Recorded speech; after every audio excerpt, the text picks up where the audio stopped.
We are currently in the period known as Sfirat HaOmer, or the counting of the Omer. Since the second night of Pesach, we continue to count 49 days till Shavuot. Lag BaOmer is a festive Jewish holiday celebrated between Pesach and Shavuot. The word Lag in Lag BaOmer is made of two letters, Lamed and Gimel. The numerical value of Lamed is 30, and Gimel has a numerical value of 3. So Lag BaOmer is the 33rd day of the Omer. But what does Lag BaOmer celebrate?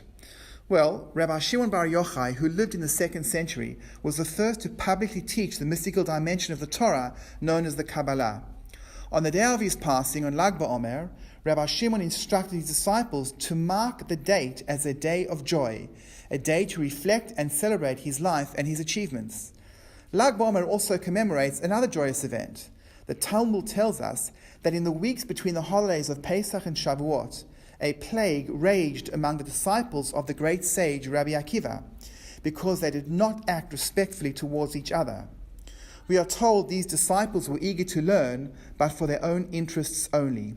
They weren't willing to help each other or support each other. Our sages teach us that when we behave with disrespect, when we don't care about each other, or are not willing to help each other for no genuine reason, we as a people become vulnerable, and instead of uniting, we become isolated, detached, and remain alone. And that is our punishment.